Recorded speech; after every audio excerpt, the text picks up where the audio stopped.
Alors on va essayer d'éclaircir avec Yannick, qui va nous parler là au nom du GOS, et on va voir que c'est ce type d'information qu'on peut avoir avec un syndicat employeur.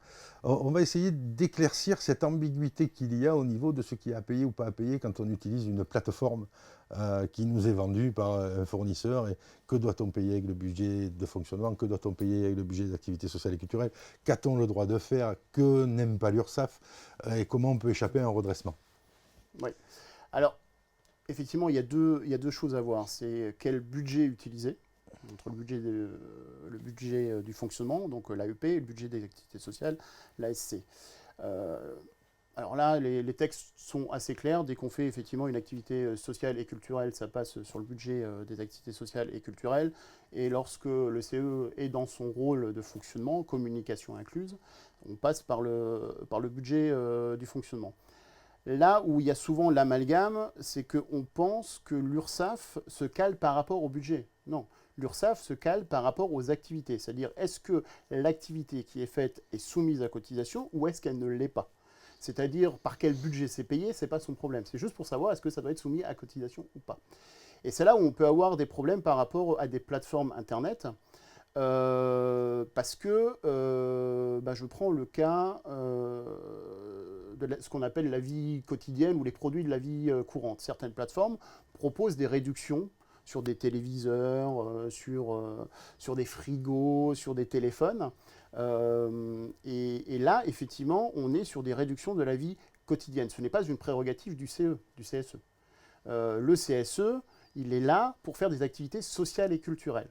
Par exemple, la billetterie. Donc une plateforme qui va permettre au CE d'avoir des réductions sur la billetterie, ça rentre dans les activités sociales et culturelles du CE, donc c'est quelque chose qui est complètement exonéré.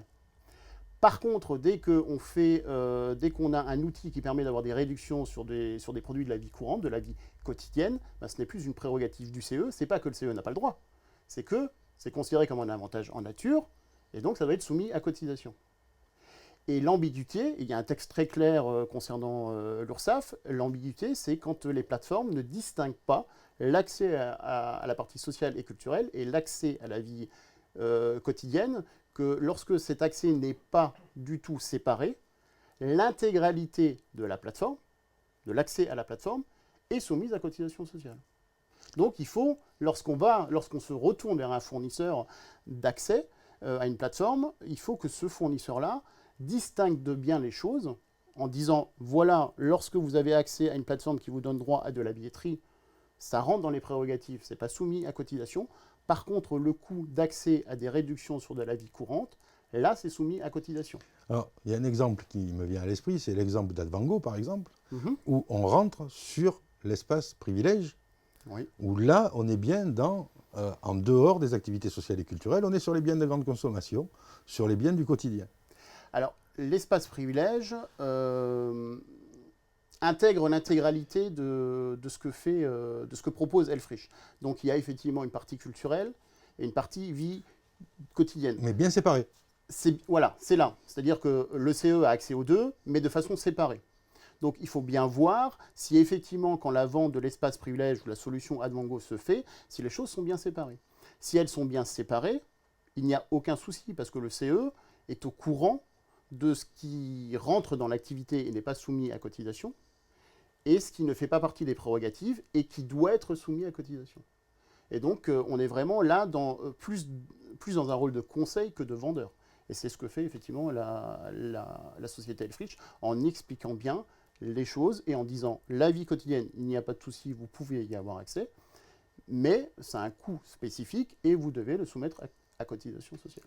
Voilà, donc j'avais bien repéré que sur la plateforme Advango, il n'y avait pas d'ambiguïté, Non. contrairement à ce qu'il peut y avoir sur d'autres newsletters qu'on reçoit et qui nous mettent en avant la vente de certains produits avant même de parler des activités sociales et culturelles du comité d'entreprise, du CSE, ou du fonctionnement, à savoir la communication des derniers procès-verbaux ou compte rendus de réunion avec l'employeur. Donc cette plateforme-là, elle est adaptée et on n'a pas de souci si on a Elle est cette... adaptée aux règles. Oui. Et le discours est adapté et la façon de vendre le produit est effectivement adaptée aux règles URSSAF. Voilà, vous venez d'échapper, si vous suivez les conseils de Yannick, à quelques soucis avec l'URSSAF. veillez bien à avoir des entrées séparées pour chaque activité que vous proposez ou chaque avantage que vous proposez aux salariés. Merci Yannick. De rien.